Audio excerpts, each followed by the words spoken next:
আমাদের নিশা খুশিতে আত্মহারা হয়ে বলল। অবশেষে নীলপরির রুমে ঢুকতে সক্ষম হলো। রুমে ঢুকে দরজা লক করে দিল নীল। বেডের এক পাশে বসে আছে পরি। চারিদিকে নানা রঙের ফুলের মাঝে পরি যেন একমাত্র নীল পদ্ম ফুল। নীল রঙের পাতলা একটা শাড়ি পরেছে পরি। মুখে কোনো প্রসাধনী নেই, নর্মালি সাদা কাজল দেওয়া, চুলগুলো হাত খোপা করা। লাল নীল আলোতে পরীকে মায়াবতী এক রাজকন্যা লাগছে। নীলের চোখ জোড়া বারবার পরীকে স্ক্যান করে যাচ্ছে, আর পরী লজ্জায় রঙিন হয়ে যাচ্ছে। নীল পরীর কাছে গিয়ে পাশ ঘেঁষে বসলো। পরীর শরীরের সাথে নীলের স্পর্শ লাগতেই পরী কেঁপে উঠল। নীল পরীর কানের কাছে মুখ নিয়ে বলল, জানো পরি, আজ তোমাকে বেশ আবেদনময়ী লাগছে। আমি তো সামলাতে পারছি না পরি। নীলের শান্ত সুরে বলা অশান্ত বাক্য উচ্চারণ শুনে পরীর শরীর কেঁপে উঠল। নীল পরীর কোমর জড়িয়ে ধরে পরীর হাত খোপা করা চুলগুলো মেলে দিল। পরীর কোমরের অবধি চুলগুলো ঝর্ণার মতো বেয়ে পড়ল। নীলের চোখে অদ্ভুত ঘোর। পরী নীলের সেই চোখে হারিয়ে যাচ্ছে বারংবার। নীল ঘোর লাগানো কণ্ঠে আর নেশাক্ত চোখে তাকিয়ে পরীর নাকে চুমু খেয়ে বলল, পরি, আজ আমাদের দ্বিতীয় বাসর রাত, কিন্তু আজও আমরা নিজেদের সংযত রাখব। সকলের মতামত নিয়ে ধর্মমতে বিয়ে করে আমরা আমাদের পরিপূর্ণ করব। নীলের কথাতে পরীর ধ্যান ভাঙল। এই মানুষটি এতটা তিক্ত অনুভূতি বলতে পারে, যা ধারণার বাইরে। কজন স্বামী পারে স্ত্রীর প্রতি এমন অমায়িক অনুভূতি বিরাজ করাতে? নীল মুচকে হেসে, তুমি স্নিগ্ধ পরি, তোমাতে মুগ্ধ আমি। জানি না কোন মায়াতে পড়েছে আমি, তবে জানি 1000 বছর পরও বলবো এই মায়াবতী শুধু আমারই। এই নীলের অবাধ্য হাত জোড়া আলতো হাতে পরীর পিঠ ছুঁয়ে দিল। সঙ্গে সঙ্গে নীলের পাঞ্জাবি ভিজে ধরল পরী। নীলের হাতের ছোঁয়া পেতেই পরী আত্মহারা হয়ে পড়ছে। নীল পরীর চুলগুলো আলতো হাতে সরিয়ে কানের কাছে ফিসফিসিয়ে বলল, টুকু ছোঁয়াতেই বিলীন তুমি পরি। আমার ভালোবাসার স্বাদ কি করে গ্রহণ করবে তুমি? পরী নীলের পাঞ্জাবি আরো শক্ত করে খামচে ধরে বলল, থামুন প্লিজ, আমি এক্ষুনি মরে যাব। এই অনুভূতি যে মারাত্মক।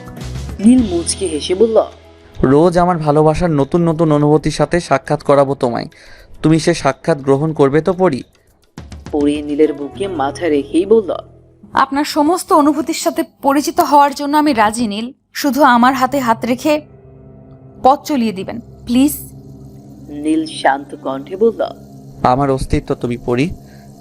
আমরা একে অপরকে ছাড়া অসম্পূর্ণ। আমরা অনন্তকাল একসাথে পথ চলবো পরি। পরী নীলের বুকে মাথা রেখে নীলের অনুভূতিগুলো অনুভব করতে লাগলো।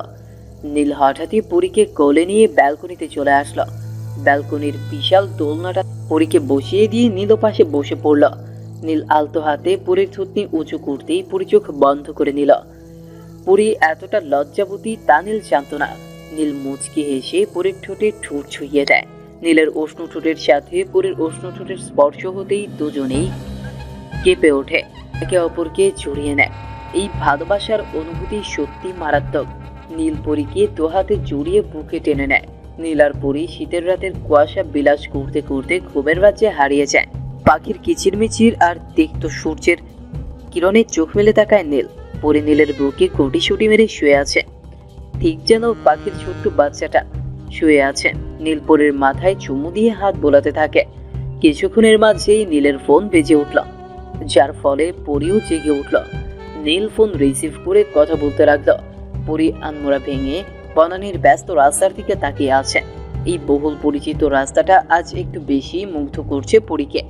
হয়তো প্রিয় মানুষটি পাশে আছে বলেই ব্যালকনির কোণাতে রাখা বনি প্রিন্সের আধফোটা কোলের দিকে চোখ যেতেই পরীর মনে আনন্দের জোয়ার বয়ে যায়। 3 বছর ধরে এত যত্ন করার পরেও এই গাছ ফুল দেয়নি, আর আজ সেই গাছ ব্যালকনিটাকে পূর্ণ করে দিল। তবে কি নীলের সাথেই সংযোগ মিলন ছিল এই ফুলের? পরী মুগ্ধ হয়ে আধফোটা কোলেটিকে দেখে যাচ্ছে, ঠিক যেন বসন্তের ফুটন্ত ছবি। হঠাৎই নীল পরীর কোমর জড়িয়ে ধরে পরীর ঘাড়ে থুতনি ঠেকিয়ে বলে, দেখছো? পরী নীলের দুহাত আঁকড়ে ধরে বলল, দেখুন না কি সুন্দর আজ কলি ফুটেছে। এতদিন যত্ন করার পরেও এই গাছ ফুল দেয়নি, আর আজ পরিপূর্ণ করে দিল। নীল মুচকি হেসে পরীকে আরেকটু শক্ত করে জড়িয়ে বলল, এর বিশেষত্ব কি তা জানো? পরী মাথা ঝাঁকিয়ে বলল, না। নীল পরীর মাথাতে চুমু দিয়ে বলল, আমি বলছি। তারপর পরীকে নিয়ে দোলনাতে বসে পরীর আঙুলের মাঝে আঙুল দিয়ে নীল বলল, এর বিশেষত্ব হলো আমাদের সার্থকতা। আমরা দুজন দুজনার হয়েও দূরে ছিলাম, কেউ নিজেদের অনুভূতি জানান দেয়নি।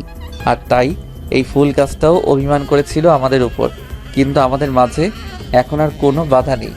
তাই বনি প্রিন্সও জানান দিচ্ছে যে তোরা দুজন মুগ্ধ যুগলবন্দি, তোদের কাছে আমার অভিমানও হার মেনে নিয়েছে। নীলের কথা শুনে পরি খিলখিল করে হাসতে থাকে, আর নীল বরাবরের মতো প্রিয়সীর ভুবন বলানো হাসিতে মুগ্ধ হয়ে তাকিয়ে থাকে। শীতের কুয়াশাকে ছাড়িয়ে কিছুটা রৌদ্র প্রকৃতিকে আলোকিত করে যাচ্ছে। ছাদে দাঁড়িয়ে কোমল রৌদ্র অনুভব করছে পড়ে, মনে তৃপ্তি, মুখে হাসি, আর সাথে স্নিগ্ধ পরিবেশ। সব কেমন যেন স্বপ্নের মতো। নীলকে ভালোবাসি কথাটা আজও বলা হয়নি। এই একটি কথার মাঝে কি কখনো ভালোবাসার বহিঃপ্রকাশ ঘটে? হয়তো না। অনেক সময় চোখের কৌতূহল দেখেও মেপে নেওয়া যায় সে তাকে ভালোবাসে। তবুও এই ভালোবাসি কথাটা অতি মূল্যবান, যা শোনার জন্য কত প্রেমিক প্রেমিকারা মাসের পর মাস, বছরের পর বছর অপেক্ষা করে থাকে। কেউই সার্থকতা পায় তো কেউই পায় না, তবুও অপেক্ষা করে থাকে। পরি মনে মনে স্থির করে নিল নীলকে ভালোবাসি কথাটা খুব তাড়াতাড়ি বলে দিবে, কোনো রকম খামতি রাখবে না ওদের সম্পর্কে। পরি কিছুক্ষণ আকাশের দিকে চেয়ে থেকে ছাদ থেকে নিচে নেমে আসলো। আমাদের নিশা জামা কাপড় সিলেক্ট করতে ব্যস্ত। আপু আর দুলা ভাইয়ের সাথে ঘুরতে যাবে, ফিলিংসই ভিন্ন। পরি রুমে আসতেই নীল তাড়া দিয়ে বলল, পরি ফার্স্ট রেডি হও, সন্ধ্যার আগে বাড়ি ফিরতে হবে তো। পরি মাথা ঝাঁকিয়ে সম্মতি জানালো, তারপর রেডি হতে চলে গেল। গুলশানের বিশাল এক রেস্টুরেন্টে বসে আছে এক ঝাঁক পাখিরা, সবার হাতেই ওয়েলকাম ড্রিঙ্কস। মাঝে মাঝেই সবাই খিলখিল করে হেসে উঠছে। নীল মুচকে হেসে বলল, মিস শালিকারা, আপনাদের বান্ধবীর একটু সিক্রেট খবরগুলো দিন তো। রিমি আফসোসের সুরে বলল, সে কি দুলা ভাই, 10-12 দিন সংসার হয়ে গেল আর এখনো সিক্রেট জানতে পারলেন না? নীল মুখ গোমরা করে বলল, কি আর বলবো শালিকা সাহেবা, আপনার বান্ধবীকে গত 7 বছর ধরে দেখে আসছি, তাও চিনে উঠতে পারলাম না। মলি মুখ কুচকে বলল। নীল দীর্ঘশ্বাস টেনে বলল, হাই আর কি বলবো, যখন 13-14 বছরের পিচ্চি বালিকা ছিল তখন আমায় তুই করে বলতো, আর এখন 18তে পা দিচ্ছে তারপর আপনি করে বলছে। এখন মনে হচ্ছে সত্যি এক পিচ্চিকে বিয়ে করে ফেলেছে, আর আমি হয়ে গেছি বৃদ্ধ মহাশয়। ও নীলের কথাতেই সবাই অট্ট হাসিতে ফেটে পড়ল, আর পুরি হতাশ হয়ে নীলের দিকে তাকিয়ে আছে। বেচারা পুরীর অবস্থা নাজেহাল করেই ছাড়বে এরা। নীল হতাশাগ্রস্ত হয়ে বলল, শালি সাহেবা দুলাভাই বলবেন না, কলিজায় বড্ড লাগে। নীলের কথা শুনেই সবার চোখ রসগোল্লা হয়ে গেছে। তীক্ষ্ণ কণ্ঠে বলল। তিন্নির কথার প্রতি উত্তরে নীল বলল, ঝাল মিষ্টি টক সবই দিচ্ছে শালি সাহেবা, কিন্তু আপনি বলে বর থেকে বুড়ো বানিয়ে দিচ্ছে যে। এতক্ষণ পুরী চুপ থাকলেও এবার আর থাকতে পারল না। পুরীর চোখ রাঙিয়ে বলল, এই তোরা থামবি? তোদের পাশে যে দুটো বাচ্চা আছে দেখছিস না? রিমি মুখ দিয়ে শব্দ করে বলে, হাই হাই, আমি তো ভুলেই গিয়েছিলাম, আমার ডার্লিং যে পাশেই আছে। আমান ভেঞ্চি কেটে বলল, তোমায় আমি আর বিয়েই করব না। হবু বরকে ভুলে যায় যে তাকে বিয়ে করে দেখব, আমি আছি, বরযাত্রী আছে, কিন্তু বউই নেই। আমাদের কথায় সবাই অট্ট হাসিতে ফেটে পড়ল। পরীর চোখের সাথে নীলের চোখাচোখি হতেই পরী নীলকে ভেঞ্চি কেটে দেয়, আর নীল চোখ মুখ কুচকে ইশারাতে চুমু দেখিয়ে দেয়। পরীর লজ্জায় ব্লাশিং হতে থাকে, যার ফলে পরীর বান্ধবীরা পরীকে ভেঞ্চি কাটতে থাকে। পরী বেচারি অসহায়ের মতো সব শুয়ে নেয়। কিছু বললেই আখেরে এরা পরীকে লজ্জায় ফেলে দিবে, তার থেকে চুপ থাকাটাই শ্রেয়। দুটো ওয়েটার এসে খাবার সার্ভ করে দিল। সবাই একসাথে লাঞ্চ করে বেশ কিছুক্ষণ গল্প করে রেস্টুরেন্ট থেকে বেরিয়ে আসে। গুলশান 1 নম্বরে আসতেই বিশাল বড় একটা কম্পার্টমেন্ট চোখে পড়ে পরীর। এই কম্পার্টমেন্টের কাজ চলছে। পুরো কম্পার্টমেন্টের ডিজাইন ইউএস মডেলের। 18 তলা এই বিশাল বিল্ডিং যে কারো নজর কাড়তে সক্ষম। রাস্তার ধার দিয়ে যারাই যাচ্ছে তারাই এই বিল্ডিং এর দিকে মুগ্ধ হয়ে তাকিয়ে থাকছে। বিডিতে আমেরিকান মডেলের বিল্ডিং সবাইকে বিচলিত করছে। পরি অবাক হয়ে দেখছে সব। নীল মুচকি হেসে বলল, কি দেখছো? পরি মৃদু হেসে বলল, 1-1.5 বছর আগে আমি এই রাস্তা দিয়ে এসেছিলাম, তখন এই প্লটটা খালি ছিল, আর আজ কি সুন্দর এই বিশাল মাপের কম্পার্টমেন্ট তৈরি হয়ে গেছে। নীল মৃদু হেসে বলল, বালিকণা জমতে জমতে বিশাল বড় দ্বীপের সৃষ্টি হয়, ঠিক তেমনি সূক্ষ্ম ভালোবাসা জমতে জমতে বিশাল মাপের ভালোবাসা তৈরি হয়, অর্থাৎ সবকিছু সূক্ষ্ম থেকে বৃহত্তর হয়। পরি মুচকি হেসে বলল। আজকাল আপনি বড্ড বেশি বোঝেন। নীল পরিকে চোখ মেরে বলল, আগে থেকেই শুধু তোমাকেই বুঝতে দেইনি সেটা। পরি ভ্রু বাঁকিয়ে বলল। ঢং। নীল হাসতে হাসতে বলল, এটাও তো তোমার অংশ। ইস, আচ্ছা পরি, এই অ্যাপার্টমেন্টটা কি সত্যিই খুব সুন্দর হয়েছে? তোমার ভালো লেগেছে? পরি ভাবলে সেন ভাবে বলল। অবশ্যই, আমেরিকান মডেলের প্রতিটি জিনিসই অনেক সুন্দর হয়। নীল কপালে হাত দিয়ে বলল। হায় হায়, কি বলো? এখন আমি নিজেকে কি করে আমেরিকান মডেল বানাই বলো তো? নীলের কথাতে পরি মুচকি হেসে বলল। আমার আমেরিকান মডেলের বর চাই না, ইনফ্যাক্ট অন্য কাউকেই চাই না। নীল মুচকি হেসে বলল। নতুন করে প্রেমে পড়ছো বুঝি? পরি ঠোঁট বাঁকিয়ে বলল। মোটেও না। নীল হাসতে হাসতে বলল। সামথিং সামথিং কি? পরি মুখ ঘুরিয়ে বলল। Nothing nothing. তখনই আমানার নিশা এসে হাজির, হাতে এক গাদা জিনিসপত্র। নীল মুচকে হেসে বলল। কি সব ঠিকঠাক তো? আমানার নিশা মাথা ঝাঁকিয়ে বলল। 100% ঠিকঠাক এটিএম কার্ড। ওদের কথা শুনে নীল আর পরি হাসতে লাগলো। তারপর সবাই গাড়িতে উঠে বনানীর উদ্দেশ্যে রওনা দিল। রাতের ডিনার কমপ্লিট করে ঘুমোতে এসেছে নীল ও পরি। পরি বেশ ক্লান্ত, সারাদিনের ঘোরাফেরার কারণে চোখ দুটো অসাড় হয়ে গেছে। পরি বেশ কিছুক্ষণ চেষ্টা করেও ঘুমকে আটকে রাখতে পারল না। মুহূর্তের মাঝেই ঘুমে আচ্ছন্ন হয়ে গেল। নীল ল্যাপটপ হাতে কাজ করে যাচ্ছে। বিডিতে বেশ কয়েকটা প্রজেক্ট নিয়ে কাজ করছে ওর কোম্পানি। তার উপর বিডিতে মেইন বিজনেস সেট করবে। সবকিছু মিলিয়ে বেশ ঝামেলা পোহাতে হচ্ছে নীলকে। নীল কাজের ফাঁকে ফাঁকে পরীকে দেখে নিচ্ছে।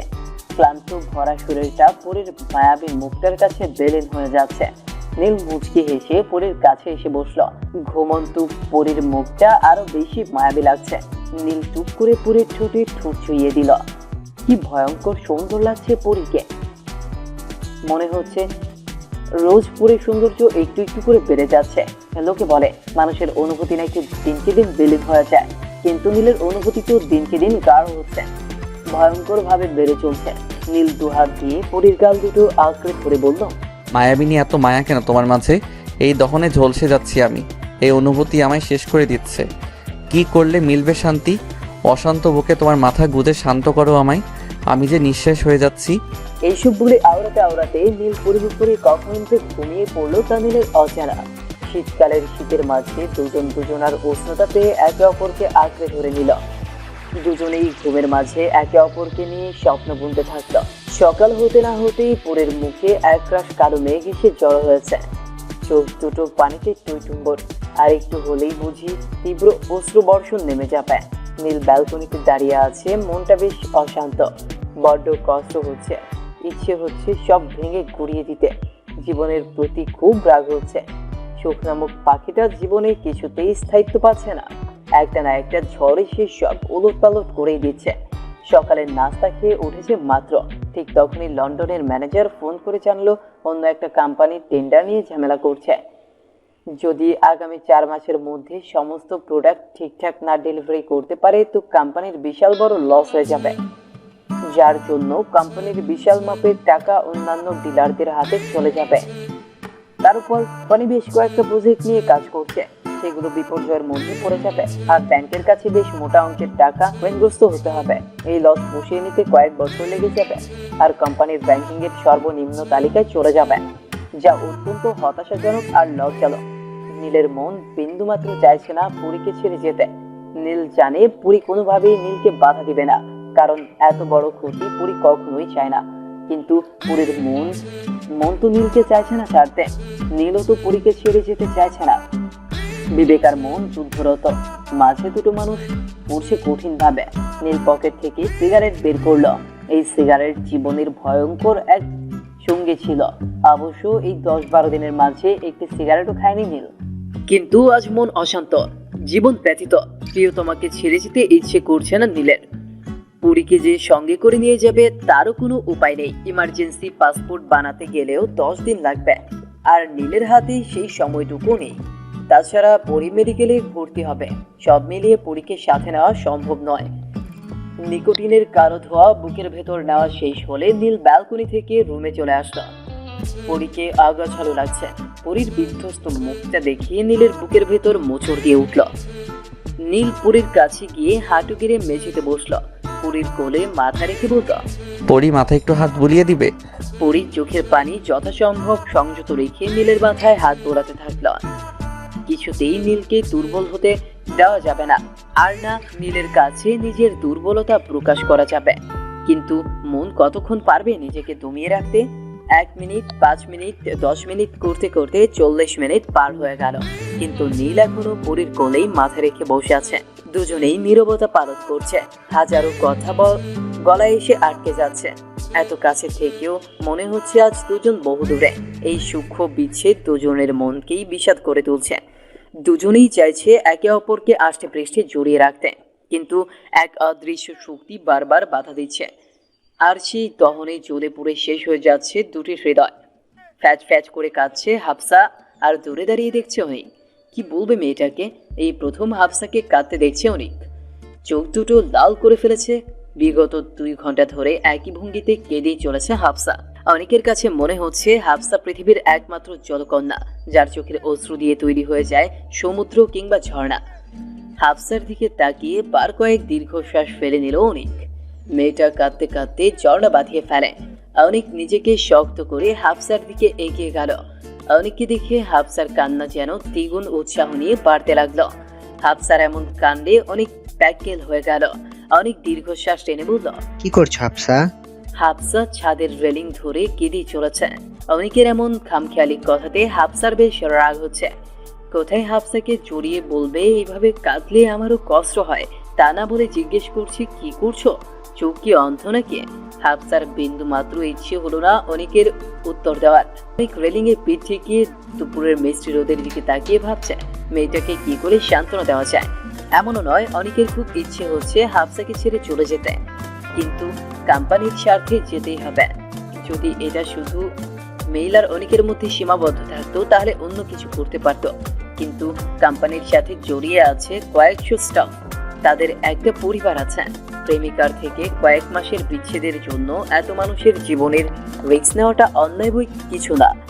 অনেক দীর্ঘশ্বাস টেনে বলল, হাফসা, তুমি যদি না চাও তো আমি লন্ডনে যাব না, কিন্তু এতে কয়েক হাজার মানুষের জীবন বিপর্যয়ে পড়বে। তাছাড়া আমার ফ্যামিলিকে তো আমাদের বিষয়ে ইনফর্ম করতে হবে। তুমি তো চাও আমরা বিডিতে যেন থাকি, তার জন্য কিছুটা সময়ের প্রয়োজন।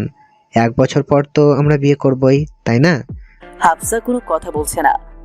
অনেক দীর্ঘশ্বাস ফেলে হাফসার 2 বাহু চেপে ধরে বলল, তুমি কি কোনোভাবে ভাবছো আমি তোমার থেকে দূরে গিয়ে তোমায় ভুলে যাব, কিংবা অন্য কারো সাথে?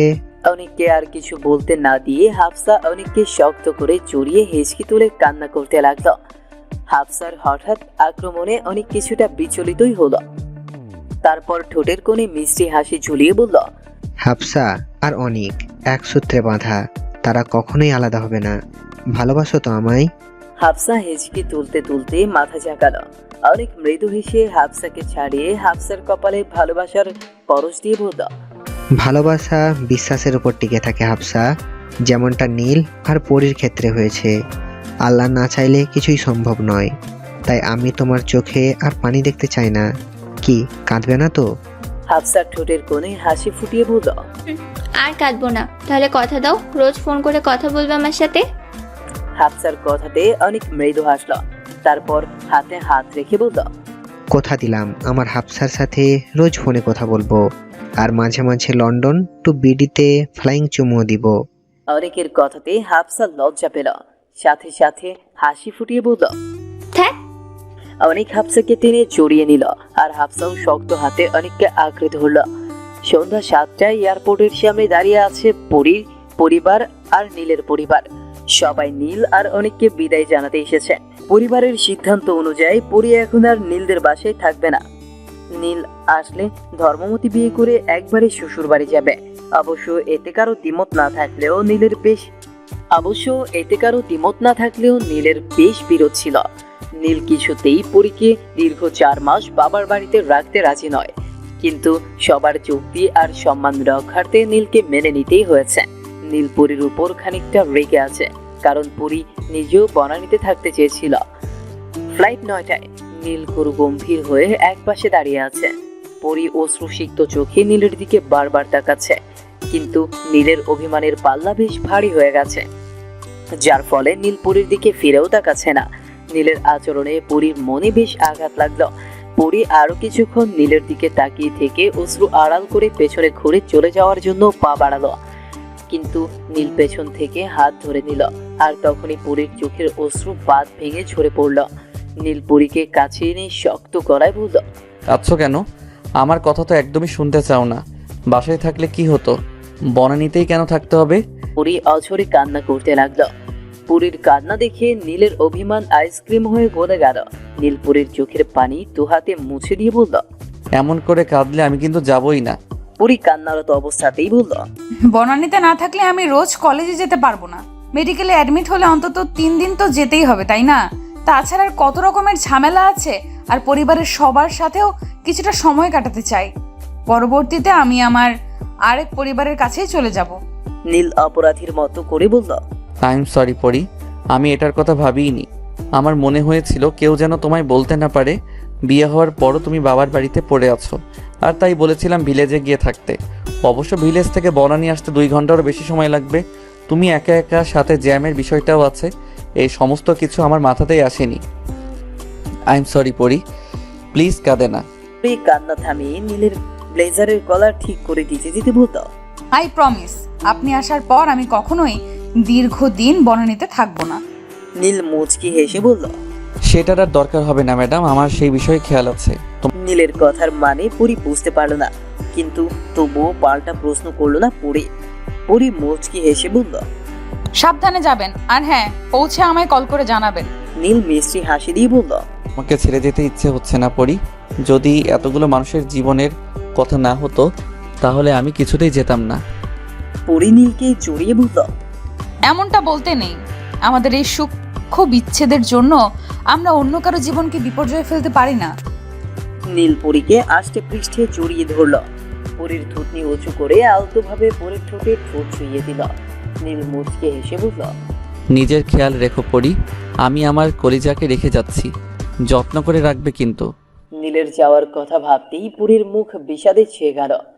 কিন্তু বিষাদকে ছাপিয়ে নীলকে আরো শক্ত হাতে জড়িয়ে নীলের বুকে মাথা রেখে বলল, আপনার আমানত সবসময় রক্ষিত থাকবে নীল, আমি সম্পূর্ণ খেয়াল রাখবো। নীল মুচকি হেসে বলল। পরি আজও কি বলবে না তুমি? পরীর চোখ খিচে বন্ধ করে নিল। সামান্য 3 শব্দের বাক্য উচ্চারণ করতে গিয়ে পরীর শরীর কাঁপছে। নীল অধীর আগ্রহে অপেক্ষা করছে পরীর মুখ থেকে সেই শব্দ শোনার জন্য। পরী নীলের ব্লেজার খিচে ধরে বলল, আমি আপনাকে ভালোবাসি নীল, আই লাভ ইউ নীল। জীবনের শেষ নিঃশ্বাস অবধি আপনার সাথে কাটাতে চাই আমি। নীলের কানে পরীর বলা সেই দুর্বেদ্য শব্দ বারবার বেঁচে চলছে। পরীকে বুকের সাথে মিশিয়ে নিল নীল। তারপর মৃদু স্বরে বলল, আমার জীবনের অংশ বিশেষ তুমি, তোমায় ছেড়ে বেঁচে থাকাটা অতি ভয়ঙ্কর পরি। আমিও খুব ভালোবাসি তোমায়, খুব ভালোবাসি। দুজনে একে অপরকে বেশ কিছুক্ষণ আষ্টে পৃষ্ঠে জড়িয়ে ধরে থাকলো। এক মেয়েলি কণ্ঠ ভেসে আসতেই পুরী আর নীল নিজেদের ছাড়িয়ে নিল। দুজনের মুখে মৃদু হাসি, কিন্তু অন্তরে তক্ত ব্যথা।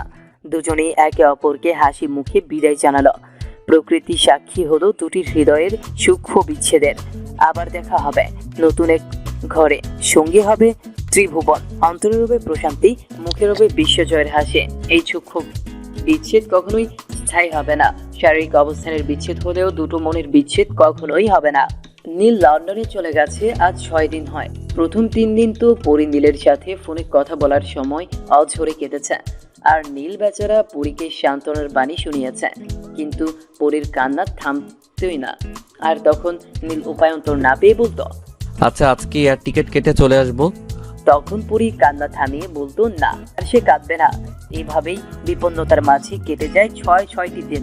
পরী মাত্র শাওয়ার নিয়ে এসেছে, চুলগুলো আগ ভেজা। জানলা ছাপিয়ে মিষ্টি রোদ এসে পরীর গাল দুটো রাঙিয়ে দিয়ে যাচ্ছে। শীতের দুপুরে এক চিলতে রোদ যেন স্বর্গীয় অনুভূতি। ইস, সাথে যদি থাকতো প্রিয় মানুষটি। তখনই পরীর ফোন বেজে উঠল। একরাশ আনন্দ নিয়ে পরী ফোন রিসিভ করলো। তারপর ঠান্ডা স্বরে বলল, হ্যালো বউ, ভালো লাগছে না এত কাজের চাপ? ঠিক মতো খাওয়া দাওয়া করেন না, তাই না? তুমি না খাইয়ে দিলে ভালো করে খাই কি করে? আপনার এই খামখেয়ালি পড়া আমার একদম ভালো লাগছে না। কি এমন করেছি বলো? মাথা ব্যথা করছিল তাই কল দিলাম, একটু চিল করার জন্য। কি মাথা ব্যথা করছে আর আপনি ফোনে আমার সাথে বকবক করছেন? এমন করো কেন? দিনরাত ভরেই তো ওই সাদা চামড়ার পাবলিকগুলোর সাথে বকবক করতেই হয়, প্রচুর কাজ। তাই ভাবলাম তোমার সাথে কথা বলে রিল্যাক্স হই। নীলের কথাতেই পরীর ভ্রু কুঁচকে গেল।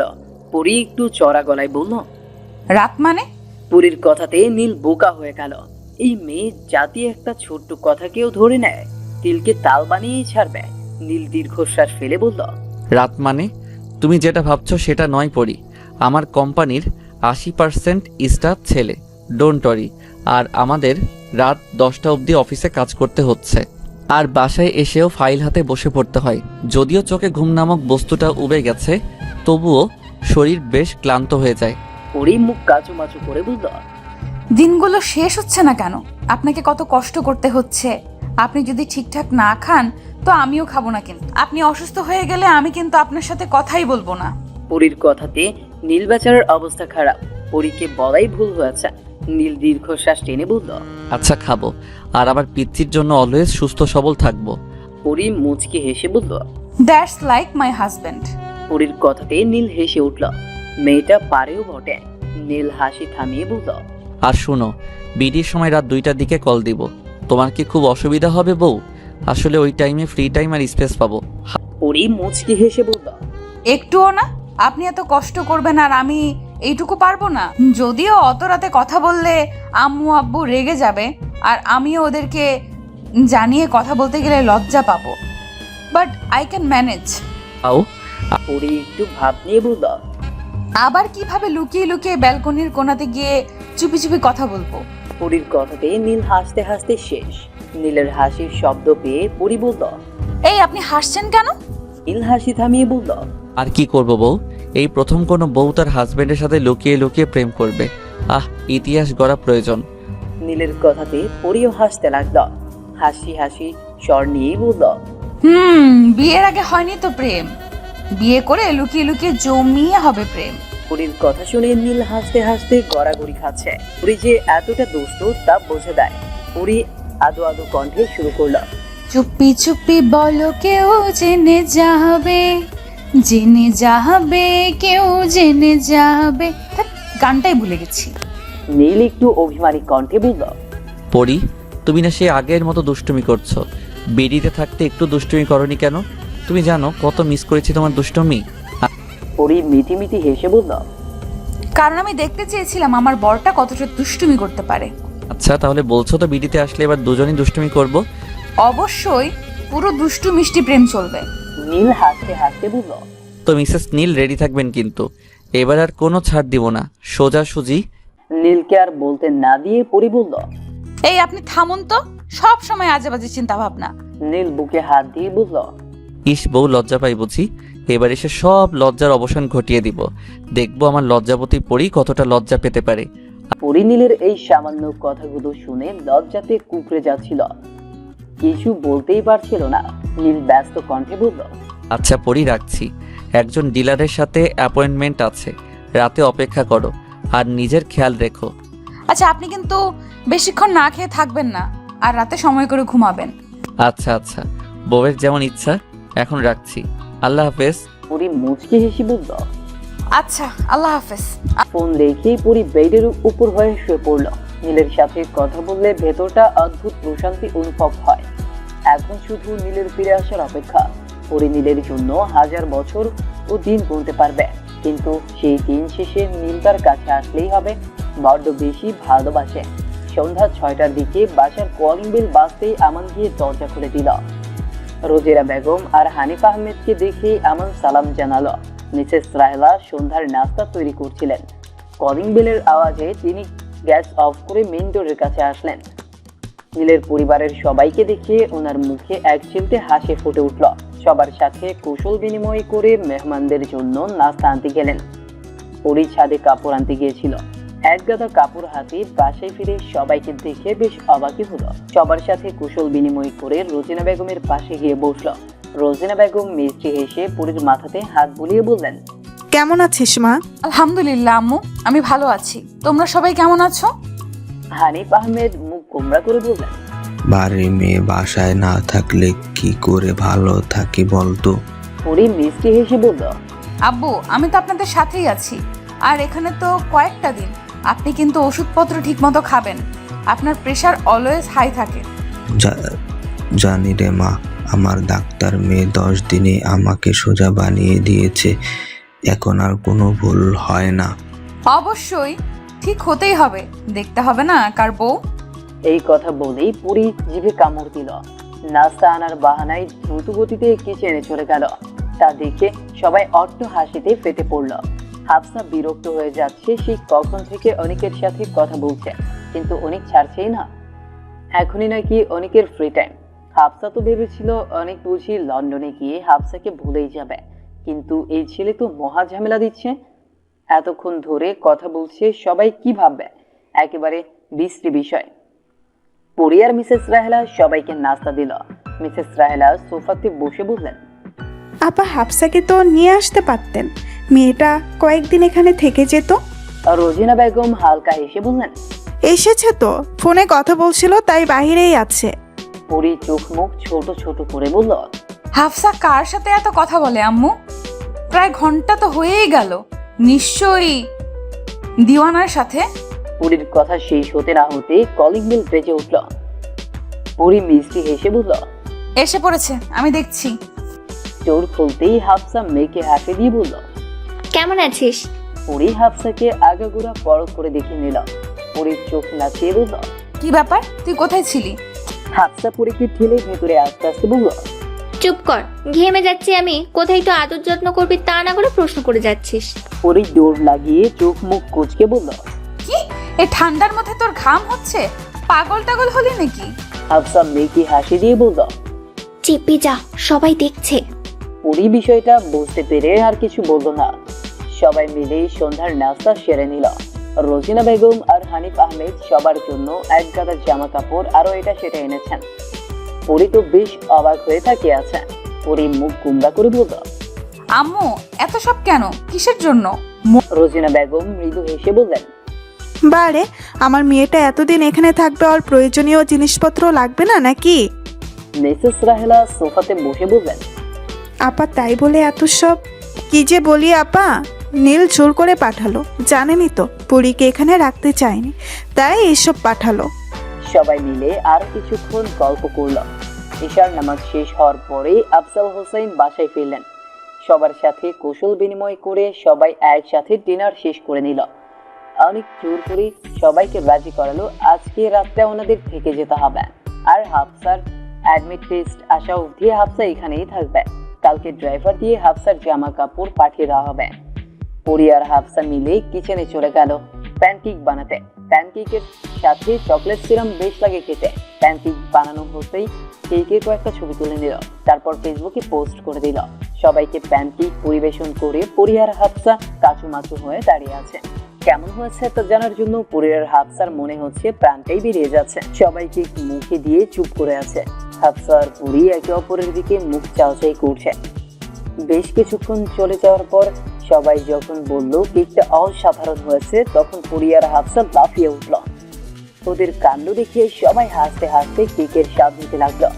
পরি আর হাফসা প্লেটে কেক নিয়ে করিডোর দিয়ে লাইব্রেরি রুমে যাচ্ছিল।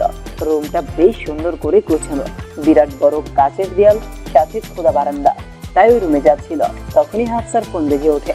অনিকের ফোন দেখেই হাফসা লাফিয়ে ওঠে। কল রিসিভ করতেই দেখতে পায় অনিক আর নীল পিসিতে আছে।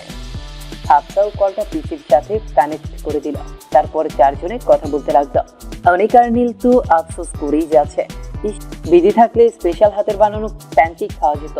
পরি আর হাফসা ওদের দেখিয়ে দেখিয়ে প্যানকেক খাচ্ছে। হঠাৎই নীল নানা রকমের চকলেট বের করলো। তারপর নীল আর অনিক ওদের দেখিয়ে দেখিয়ে চকলেট খেতে লাগলো। পুরো বাচ্চাদের মতো কাহিনী। হাফসা রেগে বম হয়ে যাচ্ছে। হাফসা রাগ দেখিয়ে বলল, তোরা কি একাই খেতে পারিস? কালকে এক গাদা চকলেট এনে তোদের দেখিয়ে দেখিয়ে খাবো। অনিক হাসতে হাসতে বলল, সেকেন্ড হ্যান্ড। পরি চোখ মুখ কুচকে বলল, ওটেও না, বিডিতেও অনেক ভালো চকলেট আছে, নট সেকেন্ড হ্যান্ড। নীল চকলেটের বাইক দিয়ে বলল, উফ কি খেতে! বিড়িতে বসে অনেকেই বলে পিওর চকলেট খাচ্ছে, সবই ঢপ। অনেক এসব পেটনিদের কথা কানে নিস না। পরি তো রেগে এখন ইচ্ছে হচ্ছে নীলের চুলগুলো ছিঁড়ে ফেলতে। পরি নীলের দিকে রক্তবর্ণ চোখে তাকিয়ে ঢপ করে পিছে অফ করে দেয়। নীল বেচারা ব্যাককেল হয়ে যায়। আজ অনিক আর নীল দুজনেরই কপালে শনি আছে। ভাবছি দুজন স্বপ্ন ঢুক গিলে নিল। 10 বার কল দেওয়ার পরেও পরি ফোন ধরলো না। বিষয়টা এতক্ষণ নীল হাসির ছলে নিলেও এখন ওর খুব ভয় হচ্ছে। পরি ঠিক আছে তো? নীল ঘড়িতে টাইম দেখে নিল। এখন বাংলাদেশ সময় রাত 2টা। এই সময় কাউকে কল করাটাও লজ্জাজনক। কল করে কি বলবে? এত রাতে বউয়ের সাথে কথা বলবে আর বউ ফোন ধরছে না। নীল চিন্তাতে পড়ে গেল। আরো কয়েকবার ফোন দেওয়ার পরেও পরি ফোন রিসিভ করেনি। নীলের মাথা ধরে গেছে। সারাদিনের কাজের চাপ, তার উপর পরির কল রিসিভ না করা। মাথা দুহাত দিয়ে চেপে রকিং চেয়ারে বসে আছে নীল। মন অশান্ত হয়ে যাচ্ছে। শীতের মাঝেও শরীর অস্বাভাবিকভাবে ঘামছে। নীল কাপা হাতে নাম্বার ডায়াল করে আবার পরীকে কল দিল। বেশ কিছুক্ষণ কল করার পরেও পরি কল ধরল না। নীলের বুকের ভেতর চিনচিন ব্যথা করে উঠল। ফোন রেখে ব্যালকনি থেকে ঘুরে আসলো। তবু মন শান্ত হচ্ছে না। নীল আবার কল লাগালো। বার কয়েক রিং হতেই পরি ফোন রিসিভ করলো। পরি চাপা কণ্ঠে বলল, হ্যালো। পরির গলার স্বর শুনতেই নীলের মন স্বস্তি পেল। কিন্তু পরির উপর প্রচন্ড রাগ উঠে গেল। নীল চেঁচিয়ে বলল, হোয়াট রাবিশ! কি মনে করেছো কি আমায় মেরে ফেলবে? কল রিসিভ করছিলে না দেখে আমি পাগল হয়ে যাচ্ছিলাম। সারা দিন কাজ করার পর আরেক টেনশন নিতে গিয়ে মাথা ধরে গেছে। স্বস্তি পেয়েছো না? শান্তি হয়েছে? আমার করা ভুলের শাস্তি এখন এভাবে দিচ্ছ? মানছি আমি ভুল করেছিলাম, কিন্তু সেটার পেছনে তো কারণ ছিল, তাই না? কাকে কি বলছি? হ্যাঁ, তোমাকে বলাটাই তো ভুল। ফাইন, তুমি থাকো, আমি আর কল করব না। এক ভুলের শাস্তি সারা জীবন পোহাতে হবে তখন এখন থেকে শাস্তি নিয়ে নিচ্ছি। আই হোপ এখন তোমার শান্তি লাগবে। বাই। এক নিমিষে এইটুকু কথা বলেই নীল কলটা কেটে দিল। বেডের উপর ছুঁড়ে ফেলে বারান্দায় গিয়ে সিগারেট ধরালো। নিকোটিনের ধোঁয়া উড়াতে লাগলো। লন্ডনে এখন বিকেল। মাত্র চারপাশে আলো থাকলেও নীলের ভেতর ঘরটা অন্ধকারে ছেয়ে গেছে। পরি থম মেরে বসে আছে। চোখ দিয়ে অনর্গল পানি ঝরছে। পরি এক হাতে চোখের পানি মুছছে তো গাল দিয়ে পানি গড়িয়ে পড়ছে। কাঁদতে কাঁদতে এক প্রকার হিচকি উঠে গেছে। নীলকে অনর্গল ফোন করে যাচ্ছে, নীল রিসিভ করছে না। 48 বার ফোন করার পরেও নীল ফোন ধরছে না। নিজের প্রতি খুব রাগ হচ্ছে পরির। কেন নীলের ফোনের অপেক্ষা করেনি সে? পরির দম বন্ধ হয়ে আসছে, তবুও পরি ফোন করেই যাচ্ছে। অবশেষে 61 নাম্বার কল নীল রিসিভ করেছে। নীল রিসিভ করতেই পরি এক হাতে নিজের মুখ চেপে ধরল, কিন্তু পরি নিজেকে সামলাতে পারছে না। নীল বেশ কিছুক্ষণ অপেক্ষা করার পর দীর্ঘশ্বাস টেনে বলল, পরি কথা বলতে পারছে না। থেমে থেমে হেঁচকি উঠে যাচ্ছে। নীল বেশ কিছুক্ষণ চুপ করে রইল। তারপর পরির নিঃশ্বাসের ভারী শব্দ শুনতে পেয়ে নীল হতচকিত। নীল উদ্বিগ্ন কণ্ঠে বলল, কিছু বলার থাকলে ফার্স্ট বলো। এই পরি, কথা বলছো না কেন? আই এম সরি ইয়ার, আসলে আমি চিন্তায় বেশি বলে ফেলেছি। ফরগিভ মি পরি। পরি অনেক চেষ্টা করেও কথা বের করতে পারছে না। নীল ব্যস্ত হয়ে পড়ল। নীলের মন বিষাক্ততায় ছেয়ে যাচ্ছে। নীলের ইচ্ছে করছে নিজের চুল নিজেই ছিঁড়তে। কি করে পারলো মেয়েটাকে এতটা কষ্ট দিতে? নীলের বোঝা উচিত ছিল। 1 ঘন্টা কেটে যাওয়ার পরেও পরি নিজেকে সামলাতে পারছে না। কোনো মতে বলল, আই এম সরি নীল। নীল ব্যস্ত কণ্ঠে বলল, আই এম সরি পরি, নিজেকে সামলাও প্লিজ। এইভাবে কাঁদলে অসুস্থ হয়ে যাবে। হিচকি উঠে ফেলছো, এইটুকুর জন্য কেউ এমন করে? প্লিজ পরি, আমার খুব কষ্ট হচ্ছে। আমি তোমার জন্য কিচ্ছু করতে পারছি না, কিচ্ছু না। রাগের বশে তোমাকে উল্টো পাল্টা বলে ফেলেছি। প্লিজ পরি, শান্ত হও। আরো 1/2 ঘন্টা চেষ্টার পর পরি শান্ত হয়েছে। নীল দীর্ঘশ্বাস টেনে বলল, আমি বুঝে উঠতে পারিনি পরি, রাগ করেছো আমার উপর? ধীর কণ্ঠে বলল, না, আমারই ভুল ছিল, আমি আপনাকে চিন্তায় ফেলে দিয়েছিলাম। নীল মুচকে হেসে বলল, এমন না পরি, আমি বেশি রিয়্যাক্ট করেছি। আচ্ছা, তুমি সত্যিই রাগ করনি? পরি ধীর কণ্ঠে বলল। না। অবাক হয়ে বলল, তাহলে একটা হামি দাও। কি? নীল হাসতে হাসতে বলল, এইবার ঠিক আছে। আমার বউ এতক্ষণ অভিমান করেছিল। পরি থতমত খেয়ে গেল। নীল বুঝলো কি করে? দীর্ঘশ্বাস টেনে বলল, মাঝে মাঝে আমি এইভাবে ডেসপারেট হয়ে যেতে পারি পরি। প্লিজ অভিমান রেখো না। অভিমানের পাল্লা ভারী হয়ে গেলে সম্পর্কও শেষ হয়ে যায়। ট্রাস্ট মি, আমি তোমাকে হারাতে চাই না। একটু মানিয়ে নিবে তো আমায়? আই প্রমিস, যতটুকু কষ্ট দিয়ে ফেলবো তার থেকে বেশি ভালোবেসে পুষিয়ে দিব। আমাকে আগলে রাখবে তো পরি? কখনো ছেড়ে যাবে না তো? আমি শেষ হয়ে যাব। পরির চোখ দুটো পানিতে টুইটুম্বুর হয়ে গেছে। নীল তখন ওভার রিয়েক্ট করেছিল ঠিকই, কিন্তু ভুল তো পরিরও ছিল। পুরি ইচ্ছে করে ফোন ধরেনি, ফোন রেখে ব্যালকনিতে চলে গিয়েছিল। নীলের কথাতে পুরীর ধ্যান ভাঙল। নীলের কণ্ঠের দারুণ অপরাধ বোধ, মনে হচ্ছে এখনই বুঝি নীলের প্রাণটা বেরিয়ে যায়। পুরি ধীর কণ্ঠে বলল, নীল, এই নীল, আমি আপনাকে ভালোবাসি, খুব ভালোবাসি। আপনাকে অন্তরে মিশিয়ে নিলেও কি শান্তি মিলবে আমার? আমি আপনার বুকে মাথা রেখে সারা জীবন কাটাতে চাই। আমরা কখনোই একে অপরকে ছাড়বো না। নীল আর পরি একই নিঃশ্বাসে বাধা হয়ে থাকবে চিরকাল। নীল মুচকি হাসল। দুজনের মাঝে এই নীরবতা ছেয়ে গেল। ফোন কলে একে অপরের নিঃশ্বাসের শব্দ শুনে চলেছে। হঠাৎই নীল বলল, এই পড়ি, আমার না তোমাকে জড়িয়ে ধরতে ইচ্ছে করছে। নীলের হঠাৎ এমন কথাতে পুরি বোকা হয়ে গেল। নীল আবার বলল, তুমি কাছে থাকলে তোমায় জড়িয়ে ধরে বুকের সাথে মিশিয়ে নিতাম, অনেকগুলো চুমু খেতাম, একদম আত্মার সাথে মিশিয়ে নিতাম। যা তা করে ফেললাম, চলে আসো না প্লিজ, আমি তোমাকে ভালোবাসতে চাই পড়ি। নীলের এমন বাচ্চাদের মতো আবদার আর টিনেজের মতো খামখেয়ালি কথাবার্তায় পরি নিজেই আত্মহারা হয়ে পড়ছিল। লজ্জাতে একদম মিয়ে যাচ্ছিল। এই সময় যদি নীল পাশে থাকতো, নির্ঘাত পুরি জ্ঞান হারাতো। নীল আদো আদো কণ্ঠে বলল, পড়ি, তুমি শুনছো তো? পরি মৃদু সরে বলল, আপনি চুপ করুন প্লিজ, আমি শেষ হয়ে যাব।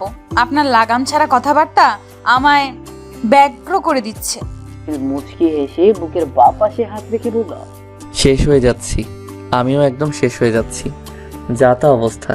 মুচকি হেসে বলল, দুটো থাপ্পড় পড়লেই ঠিক হয়ে যাবেন। এইসব পাগলামি কথাবার্তা ছাড়ুন। নীল চোখ মুখ কুঁচকে বলল, বিয়ে করেছি বউকে ছাড়ার জন্য নাকি? এখন আমি অশ্লীল হব, ভয়ানক অশ্লীল। আর মিসেস নীল হওয়ার জন্য তোমাকে সব শুনতে হবে, সহ্য করতে হবে। ভয়ানক ভয়ানক কথাবার্তা আর অবাধ্য সব ছোঁয়া। নীলের কথাতে পরিবেশ লজ্জা পাচ্ছে। নীল পুরো পাগল করে দিবে ওকে। নীল ধীর কণ্ঠে বলল, শুনবে তো পড়ি? পরি মুচকি হেসে বলল, ইস, আমার বয়ে গেছে শুনতে। নীল ডেভিল কণ্ঠে বলল, কাছে থাকলে বুঝতে, কোনো ছাড়াছাড়ি নেই। অশ্লীল কাকে বলে দেখিয়ে দিতাম। নীলকে থামিয়ে পরি বলল, অশ্লীল আপনি, পুরো বাজে। কি সব বলছেন? ছি। নীল হাসতে হাসতে বলল, আচ্ছা থাক, বিডিতে ফিরেই বিশ্বসেরা অশ্লীল হব। এখনই অশান্ত মনকে শান্ত করো প্লিজ। কিভাবে? একটা চুমু দাও, তাহলেই তো হয়। একটা গভীর চুমু দাও, একদম ঠোঁটে ঠোঁট লাগিয়ে। ধ্যাৎ, কি সব বলেন? নীল হাসতে হাসতে বলল, একটা চুমু দাও তো। পারবো না আমি। আচ্ছা, আমি কিন্তু দ্বিগুণ শোধ নিব এর। দেখা যাবে। আচ্ছা, একটা গান তো শোনাও প্লিজ, প্লিজ পড়ি। পরি মৃদু হেসে বলল, আচ্ছা শোনাচ্ছি। মেলেছ চোখ, উড়েছে ধুলো, দূরের পলক তোমাকে ছুলো, তবুও আজই আমি রাজি। চাপা ঠোঁটে কথা ফুটে, শোনো, আমাকে রাখো চোখের কিনারে, গোপন মিনারে। ও जो वादा किया वो निभाना पड़ेगा, रोके जमाना चाहे रोके खुदाई तुमको आना पड़ेगा। ঘুম ভেঙে গেলে কিছু মেঘলা দিনও হোক, ওড়নার পাশে সেফটি পিনও হোক, বিকেলের নাম এল পাচিনো হোক, খেয়ালি ছাতে কফি কাপে একা ঠোঁট ছোঁয়ানো দিন, চুপি চুপি কেঁদে রোদ পোহানো দিন, ভালো হয় যদি সঙ্গে আনো দিন, যে কোনো রাতে জানি দেখা হবে ঠোঁটের ভেতরে ঘুমের আদরে। চকমুখে মনে মন জ্বালাতে চাই, দিনের ব্যালকনির বৃষ্টি রাতে চাই, পিছু ডাকি ঘুম সাজাতে চাই, বিছানা ঘিরেও ছোট্ট ল্যাম্পশেড অল্প আলো, তার চুল খুলে কে যে রূপ বাড়ালো তার, তুমি বোঝো কি ভালো মন্দ তার, যেও না ফিরে, জানি দেখা হবে রাতের সুহাগে তোমার পরাগে। ও जो वादा किया वो निभाना पड़ेगा, रोके जमाना चाहे रोके खुदाई तुमको। মেলেছো চোখ, উড়েছে ধুলো, দূরের পলক তোমাকে ছুলো, তবুও আজই আমি রাজি। চাপা ঠোঁটে কথা ফোটে, শোনো, আমাকে রাখো চোখের কিনারে গোপন মিনারে। গান শেষ হতেই নীল দুষ্টু হেসে বলল, বাহ পরি, মানো আর না মানো, তোমারও রোম্যান্স করতে ইচ্ছে হচ্ছে। কেউ না। হুম, তাহলে এই গানটাই কেন গাইলে? পরি সামান্য তুতলিয়ে বলল, ভালো লাগে তাই। আচ্ছা, কি যেন গাইছিলে? ঠোঁটে ঠোঁট ছুঁয়ে ভালো লাগে, এটা রাতের সোহাগে, তোমার পরাগে এটাও ভালো লাগে, তবু আজই আমি রাজি, পিছু ডাকি ঘুম সাজাতে চাই বিছানা ঘিরে। পরি সমস্তটাই তো গেয়েছো, এখন অস্বীকার করে লাভ হবে না। আমি বুঝে গেছি। কি বুঝেছেন? এই যে আমার ছোট্ট বউটার প্রেম জেগেছে আর ভালোবাসা পেতেও ইচ্ছে হচ্ছে, একদম কাছাকাছি। আপনি বেশি বকছেন। থাক, আপনিও না, আপনার জন্য সব গুলিয়ে যাচ্ছে। নীল হাসতে হাসতে বলল, শুধু কি গুলিয়ে যাবে পরি, অনেক অনেক ভালোবাসাও তো হবে, কঠিনতম ভালোবাসা সহ্য করে নিতে হবে বউ। পরি লজ্জা পেয়ে বলল, থাক। এইভাবেই রাতভর নীল আর পরি দুষ্টু মিষ্টি কথা চলতে থাকলো। দুজনেই ফোন হাতে কখন যে ঘুমিয়ে পড়লো কে জানে। আর মাত্র কয়েকটা ঘন্টা, তারপরেই প্রিয় মানুষটির সামনে এসে দাঁড়াবেন নীল। মাত্রই ফ্লাইট ল্যান্ড করলো। নীল একাই এসেছেন। অনেক সমস্তটা গুছিয়ে 10 দিনের মাথায় পরিবার সমেত বেড়িতে সেটেল হবে। অনেকের বাবা মা অনেকের একবার বলাতেই সমস্ত কিছুতে রাজি হয়ে গেছে। একমাত্র সন্তান অনেক, ছেলের খুশি সবার আগে। নীলের মুখে বিশ্বজয় করা হাসে। সবকিছু ঠিকঠাক ভাবেই সম্পূর্ণ হয়েছে। সবকিছু গুছিয়ে নিতে 4 মাসের জায়গায় 5.5 মাস লেগেছে। তবুও দিন শেষে যে সবকিছু ভালোই মিটেছে এটাই অনেক। অবশ্য এই কয়েক মাস খুব বেশি খারাপ কাটেনি নীলের। সারাদিন কাজ নিয়ে পড়ে থাকতো, আর সময় পেলে পুরীর সাথে ফোনে কথা বলে রিল্যাক্স সময় পার করত। রাতভর আড্ডা, সব মিলিয়ে জমিয়ে প্রেম হয়েছে। এখন শুধু ধর্মমতি বিয়ে করে পরীকে সম্পূর্ণ নিজের করে নেওয়ার পালা। নীল এয়ারপোর্টে আসতেই কয়েকজন লোক এসে নীলের ব্যাগপত্র নিয়ে নিল। সবাই জানে নীল 10 দিন বাদে আসবে, কিন্তু নীল আজকে এসে সবাইকে চমকে দিবে। এয়ারপোর্ট থেকে বেরিয়ে নীল নিজের নীল রঙা গাড়িটিতে উঠে বসলো। বরাবরই নিজেই ড্রাইভ করতে পছন্দ করে নীল, তাই ড্রাইভারকে গাড়ি রেখে অন্য গাড়ি নিয়ে চলে যেতে বলল। রাত প্রায় 10টা ছুঁই। গ্রামের এই সময়টা অনেক রাত হলেও ঢাকার মতো ব্যস্ত শহরে এই সময়টা সন্ধ্যা হওয়ার মতো। চারিদিকে মানুষের ভিড়। শীত চলে গিয়ে বসন্ত শেষ হতে চলল। তাপমাত্রার পরিমাণ অত্যন্ত সন্তুষ্টজনক। নীল গাড়ির জানালা খুলে দিল। ঢাকার দম ফাপড় হওয়া আবহাওয়ার মাঝেও কোথায় হতে যেন ফুরফুরে বাতাস নীলকে ছুঁয়ে যাচ্ছিল।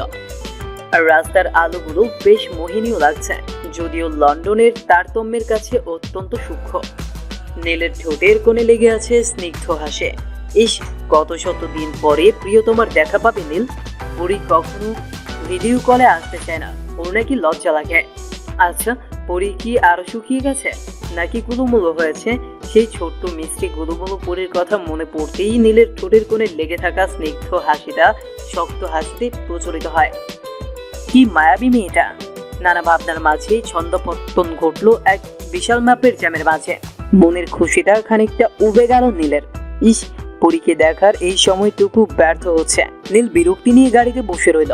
দীর্ঘ ঘন্টা খানিক গাড়িতে বসে রইল নীল। এই ফাঁকে কয়েক রকমের গানও শুনে নিল, কিন্তু জ্যাম খুঁজছেই না। নীল গাড়ি থেকে নেমে পড়ল। সামনে তাকিয়ে বিশাল মাপের জ্যাম দেখে নীলের কপালে সূক্ষ্ম ভাঁজ ফুটে উঠল। কি ভয়ঙ্কর জ্যাম! নীল খানিকটা এগিয়ে জানতে পারলো মন্ত্রীর ছেলে আর তার বন্ধুরা মদ খেয়ে উলটপালট ভাবে গাড়ি চালাচ্ছিল। রাস্তার ধারে এক চা বিক্রেতার ভ্যানের সাথে গাড়ি লাগিয়ে দেয়। আর লোকটার এত পরিমাণ লস হওয়ার পরেও মন্ত্রীর ছেলে গাড়ি থেকে নেমে লোকটাকে মারধর করতে আসে, আর তখনই পাশে থাকা পাবলিক বাধা দেয়। তারপরেই বিশাল বড় ঝামেলার সৃষ্টি হয়। পাশেই টিভি চ্যানেল অফিস ছিল, তাই সাংবাদিকরাও চলে আসে। আর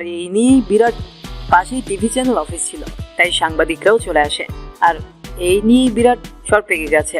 গত 3 ঘন্টা ধরে নাকি এইসবই চলছে। রাস্তা ব্লক হয়ে আছে। নীলের ইচ্ছে করছে ওই মন্ত্রীর ছেলের মাথাটাই ফাটিয়ে দিতে। নীল দীর্ঘশ্বাস ছেড়ে জ্যাম ছাড়ার অপেক্ষা করতে লাগলো।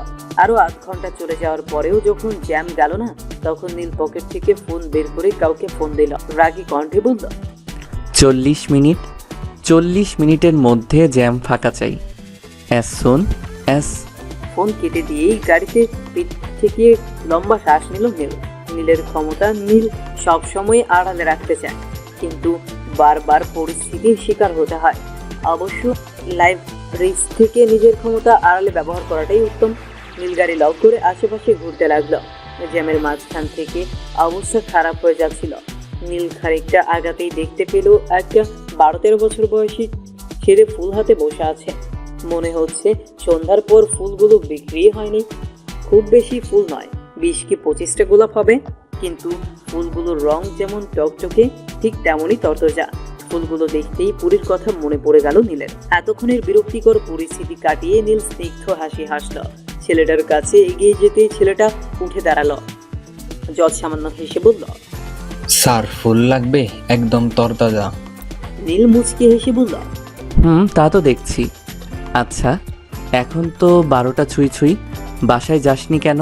ছেলেটা করুণ হেসে বলল, মা অসুস্থ স্যার, বাপে রিক্সা চালায়, এখনো আহে নাই। একটু পর এসে আমার সাথে করে নিয়ে বাড়ি ফিরবে। নীল মুচকি হেসে বলল, আজ কয়টা ফুল বিক্রি করেছো? 6টা স্যার। কত টাকা লাভ হয়েছে? 30 টাকা। নীল মুচকি হেসে বলল। কয়টা ফুল আছে তোমার কাছে? ছেলেটা গুনে বলল। 25 টাকা স্যার। নীল ভ্রু কুঁচকে বলল, ফুল তো লেবেল করে বিক্রি করা হয়, তাহলে মোট 31টা ফুল আনলে কি করে? স্যার আমার ছোট বোনরার গোলাপ অনেক পছন্দ, তাই মহাজনের কাছ থেকে একটা ফুল চাই আনছি। নীল সমস্তটা বুঝতে পারল। ভেতর থেকে শুধু একটা দীর্ঘশ্বাস আসলো। এই বয়সে এদের পড়াশোনার সময়, আর এরা কি করছে? ফুল বিক্রে। ছেলেটার ডাকে নীলের ঘোর কাটলো। নীল মুচকে এসে বলল, নিব তো। আচ্ছা বল, তোর এইসবগুলো ফুলের দাম কত? ছেলেটার মুখে বিশাল এক হাসি ফুটে উঠল। ছেলেটা অঙ্ক কষে বলল, একটা 15 টাকা কইরা দিলে মোট হইল 375 টাকা। নীল মুচকে এসে বলল, বাহ, খুব ভালো হিসাব করতে পারিস দেখছি। পড়াশোনা করিস? নীলের মুখে প্রশংসা শুনে ছেলেটা খানিকটা লজ্জা পেল। লজ্জা মিশ্রিত কণ্ঠে বলল, স্যার আগে করতাম, এখন করি না। ক্লাস 5 পর্যন্ত পড়েছি। নীল ভেতর থেকে দীর্ঘশ্বাস ফেলল। এইরকম কত হাজার হাজার বাচ্চারা পড়াশোনার সুযোগ পাচ্ছে না। কত রকমের স্বপ্ন থাকে এদের মনে, কিন্তু কিছুই পূরণ হয় না। নীল মৃদু হেসে ফুলের গুচ্ছ হাতে তুলে নিল। তারপর পকেট থেকে 1000 টাকার নোট বের করে দিল। ছেলেটার মুখে সঙ্গে সঙ্গে কালো আভায় ছেয়ে গেল। নীল মুচকি হেসে বলল, খুচরো চাইনি আমি, এই টাকাটা তোর ফুলের দামি। এটা মিষ্টি হেসে বলল। কিন্তু স্যার আমার ফুলের তো এত দাম নয়। নীল কাঁধের ব্যাগ থেকে চকলেট বক্স বের করতে করতে বলল, এই ফুলগুলো যার জন্য নিচ্ছি সে আমার কাছে অনেক বেশি দামি, তার জন্য নেওয়া সব কিছুই দামি। এই অসময়ে তোর কাছে এমন তরতাজা ফুল পেয়েছি, এটা আমার কাছে অনেক বড় বিষয়। এই কথাটুকু শেষ করেই নীল 1000 টাকার নোটটা আর চকলেট বক্স দিয়ে বলল, টাকাটা রাখ, আর এই চকলেটগুলো তোর বোনের আর তোর জন্য। ছেলেটা মৃদু হেসে জিনিসগুলো গ্রহণ করল। নীল কিছু দূর এসে আবার ছেলেটার কাছে ফিরে গেল। ছেলেটার চোখে কৌতূহল। নীল মুচকি হেসে ফুলের গুচ্ছ থেকে একটা গোলাপ বের করে বলল, এইটা তোর বোনের জন্য, খুব পছন্দ তাই না? আর ওর জন্যই তো একটা বেশি এনেছিলি, বলিস একটা ভাইয়া দিয়েছে। নীলের হাত থেকে গোলাপ নিতে নিতে ছেলেটার চোখ টুইটুম্বুর হয়ে যাচ্ছিল। চোখে মুখে উপচে পড়া কৃতজ্ঞতা। নীল ছেলেটার মাথায় বার কয়েক হাত বুলিয়ে দিয়ে চলে আসলো। নীলকে সেই সন্ধ্যা থেকে ফোন করে যাচ্ছে পড়ে। এখন রাত 1টা বাজতে চললো, নীল ফোন ধরছে না। অবশ্য বিকেলে যখন ফোনে কথা বলেছিল তখন নীল বলেছে আজ রাতে মিটিং আছে, তাই কথা হবে না। পরে মন খারাপ করে ব্যালকনিতে চলে আসলো। একদমই ভালো লাগছে না পরীর। নীলের সাথে কথা বলে কিংবা কথা বলতে বলতে ঘুমানো পরীর অভ্যাস হয়ে দাঁড়িয়ে গিয়েছে। আকাশে বিশাল বড় চাঁদ উঠেছে। পূর্ণিমার রাত। চারদিকে সন্ধ্যার আলোর মতো লাল কালো আভা বিরাজ করছে। মানুষজন কম থাকলেও জনমানব শূন্য বলা যায় না। আজকাল পরীর প্রকৃতিকে দেখে একটু বেশি মুগ্ধ হচ্ছে। মেডিকেলে ভর্তির পর মানব শরীর আর প্রকৃতির কিছু বিষয় নিয়ে সারাক্ষণ পড়ে থাকতে হয়। বৃষ্টি হবে বোধ হয়। আকাশটা থেকে থেকে ঝলকানি দিচ্ছে। কি অপূর্ব সেই দৃশ্য। পরে লম্বা একটা শ্বাস নিল। মনের ভেতর উথাল পাথাল ঝড়ো হাওয়া বইছে। হঠাৎই সব কেমন জানি ভালো লাগছে। মনে হচ্ছে প্রকৃতি কাউকে বরণ করে নেওয়ার চেষ্টায় আছে, কিন্তু কাকে? ঠিক তখনই পুরীকে পেছন থেকে জড়িয়ে ধরে নীল। পুরী প্রথম দিকে বেশ ভয় পেয়ে যায়, কিন্তু প্রিয় মানুষটার স্পর্শ চিনতে বিন্দুমাত্র অসুবিধা হয়নি পুরীর। কিন্তু নীল কি করে আসতে পারে? পুরী পেছনে ঘুরে তাকিয়ে নীলকে দেখতে পেয়ে অবাকের উপর অবাক হয়। নীল তার সামনে দাঁড়িয়ে আছে, এই কথাটা যেন পুরী মানতেই পারছে না। পুরী কি আজকাল জেগে জেগে স্বপ্ন দেখছে? পুরী কাঁপা কাঁপা হাতে নীলের দুগাল স্পর্শ করল। না, এটা তো নীল, তার নীল। পুরীর চোখ দুটো পানিতে ঘোলাটে হয়ে যায়। এই বুঝি চোখ দিয়ে অশ্রু বর্ষণ নেমে যাবে। পুরী অস্ফুট স্বরে বলল, নীল। নীল মুচকি হেসে পুরীকে দু হাতে বুকের সাথে জড়িয়ে নিল। প্রিয়তমার স্পর্শে আহ কি শান্তি! দীর্ঘ 5.5 মাসের পর প্রিয়তমার ছোঁয়া, প্রিয়তমার দেখা পাওয়ার সত্যি স্বর্গীয় সুখী বটে। হঠাৎ নীল নিজের বুকে পানি অনুভব করল। নীল ভ্রু কুঁচকে নিল। মেয়েটা কথায় কথায় কাঁদে, এত কান্না কোথা থেকে যে আসে নীল তা ভেবে পায় না। নীল পুরীর মাথায় চুমু খেয়ে বলল, সবসময় কাঁদো কেন পড়ি? তুমি জানো কাঁদলে তোমায় আবেদনময়ী লাগে।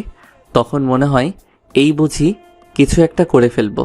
এমন করলে কিন্তু সত্যি সত্যি। পুরী নীলের বুকে হালকা হাতে কয়েকটা কিল ঘুষি দিয়ে বলল, একদম মজা করবেন না আমার সাথে। আপনি কেন বলেননি আজকেই আসবেন? আপনার সাথে কথা বলতে না পেরে বুকের ভেতর তীব্র যন্ত্রণা হচ্ছিল, আর আপনি আমার সাথে ফাজলামি করছেন। নীল মুচকে হেসে পুরীকে ছাড়িয়ে বলল, বোকা মেয়ে, আমি তো সারপ্রাইজ দিতে চেয়েছিলাম। পুরী অভিমানী স্বরে বলল, আমার চাই না, কোনোদিনও সারপ্রাইজ চাই না, আমার শুধু আপনাকে চাই।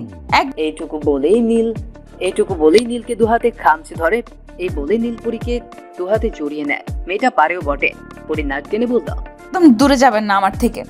নীল মিটিমিটি হেসে একটু ঝুঁকে পুরীর কানের কাছে মুখ নিয়ে বলল, আচ্ছা যাব না, তাহলে তো নিজের করে এখনই নিতে হয়।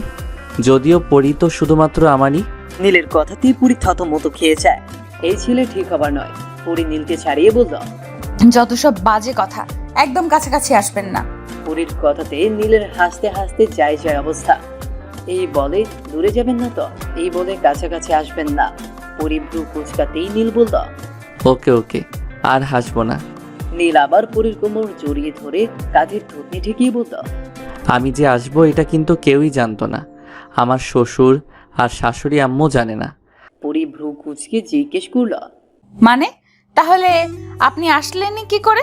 নীল পুরীর ঘাড়ে চুমু দিয়ে বলল, আমার শ্যালক শালিকার সাহায্য নিয়ে। নীলের কথা শুনে পুরীর চোখ দুটো রসগোল্লা হয়ে গেল। পুরী শুকনো ঢোক গিলে বলল, ওদেরকে বলে এসেছেন? আল্লাহ কালকে আমার মান সম্মানের প্লাস্টিক করে ছাড়বে। নীল মুচকে হেসে বলল, হুম, ওদেরকে ঘুষ দিয়ে আসছি। পুরী চোখ ছোট ছোট করে তাকিয়ে বলল, কি দিয়েছিলেন ওদের? নীল মেয়েকে হাসি দিয়ে বলল, ফ্লাইং ক্যামেরা। পুরী চোখ রাঙিয়ে বলল, উফ, কি করছেন কি? এবার এরাও ক্যামেরার মতো উড়বে।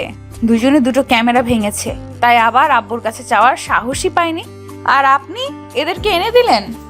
পুরীকে শক্ত করে জড়িয়ে বলল, হুম, এটা অনেক ভালো ক্যামেরা পড়ি। এটার সিস্টেমও ভালো, আর ভাঙবেও না। আমার শ্যালক শালিকে একটু আবদার করেছে, আমি ওদের আবদার রাখবো না বলো?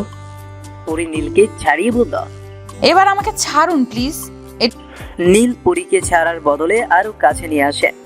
এক হাতে জড়িয়ে অন্য হাত দিয়ে একগুচ্ছ গোলাপ পুরীর সামনে নিয়ে আসে। ফুলগুলো দেখেই পুরীর মন প্রজাপতির মতো উঠতে লাগে। পুরী যখন ফুলগুলো নিতে যাবে ঠিক তখনই নীল ফুলগুলো সরিয়ে ফেলে। পুরী মুখ গোমরা করে বলল, কি হলো? পুরী চোখ ছোট ছোট করে তাকিয়ে বলল, কি? পুরী ভেঙচি কেটে বলল, পারবো না। নীল দীর্ঘশ্বাস টেনে বলল, ওকে লাগবে না, আমি এখনই বাসার সবাইকে জাগিয়ে দিচ্ছি। পুরী ব্যস্ত কণ্ঠে বলল, এই কেন জাগাবেন? নীল মুচকে হেসে বলল, বলবো পড়ি, আমাকে এইভাবে মাঝরাতে ফুল নিয়ে আসতে বলেছিল। পুরী বেচারি অসহায়ের মতো করে নীলের দিকে তাকিয়ে রইল। নীল ভাবলেশীন ভাবে বলল, তোমার কাছে অপশন তো আছেই, নয় হামি দাও, আর না হয় আমি সবাইকে। পুরী কাচুমাচু হয়ে বলল, আমি রাজি।